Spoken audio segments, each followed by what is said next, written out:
కూటమి ప్రభుత్వం రాష్ట్రాన్ని మధ్యాంధ్రప్రదేశ్గా మార్చేసిందని మాజీ మంత్రి పేర్ని నాని ఆగ్రహం వ్యక్తం చేశారు. తాడేపల్లి వైఎస్ఆర్సీపీ కేంద్ర కార్యాలయంలో మీడియాతో మాట్లాడుతూ పచ్చ చొక్కాలకు జేబులు నింపే కార్యక్రమంగా కూటమి ప్రభుత్వం మద్యం పాలసీని అమలు చేస్తోందని మండిపడ్డారు.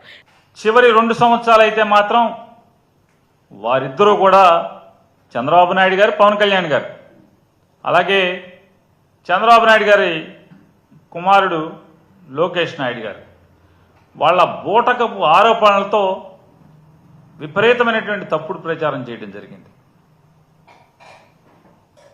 మా ప్రభుత్వం మీద విషం చిమ్మినటువంటి ఈ కూటమి నాయకులు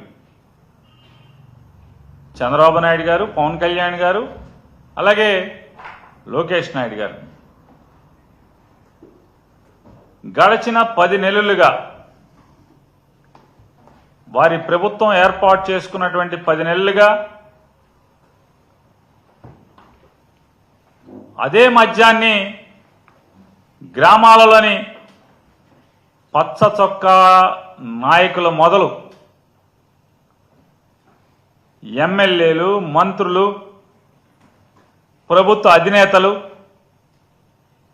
నీతి గాని లజ్జ గాని ఈషన్ మాత్రం లేకుండా మద్యాన్ని పాడికొండలాగా మార్చుకున్నటువంటి పరిస్థితులు ఇవాళ మనందరం చూస్తున్నాం.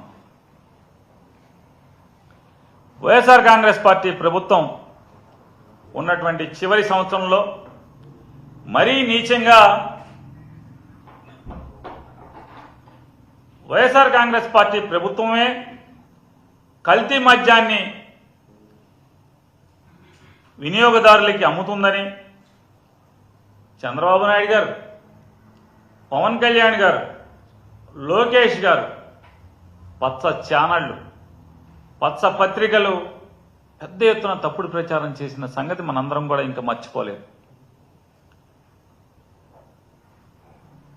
మరి నిజంగానే వారు చెప్పిన మాటలు లేదా వారు చేసినటువంటి విషపు ప్రచారమే నిజమైతే వైఎస్ఆర్ కాంగ్రెస్ పార్టీ ప్రభుత్వం దిగిపోయేపటికి జూన్ మాసానికి అంటే అప్పటికే అంటే చంద్రబాబు నాయుడు గారు, పవన్ కళ్యాణ్ గారు అధికారం అంటే పొంది అధికారాన్ని చేజిక్కించుకున్న తర్వాత అప్పటికే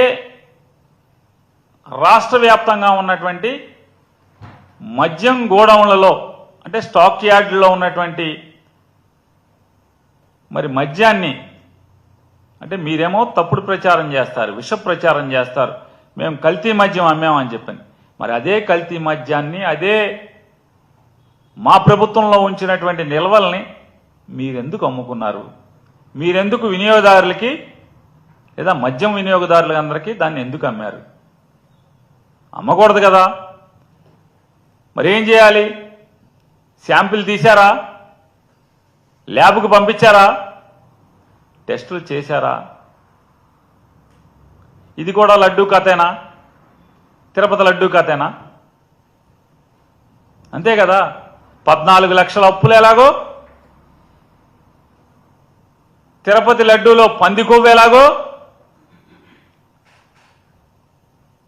ఈ మద్యం అంటే కల్తీ మద్యాన్ని వైఎస్ఆర్ కాంగ్రెస్ పార్టీ ప్రభుత్వం వినియోగదారులకి అమ్మింది అనేది కూడా అంతే సత్యం అనేది వాస్తవమే కదా. మీరేదైతే బూటకు మాటలు, తప్పుడు ప్రచారం అధికారం లేనప్పుడు చేశారు, అధికారం పొందిన తర్వాత కూడా పలు విషయాల్లో చేస్తున్నారు, ప్రజలు గమనిస్తున్నారు కదా. మరి నిజంగానే ఆ మద్యం గనక తప్పుడు మద్యం అయితే మీరు దీన్ని ఎలా అమ్మారు? అమ్మిన వాళ్ళందరూ, తాగిన వాళ్ళందరూ బాగానే ఉన్నారు కదా.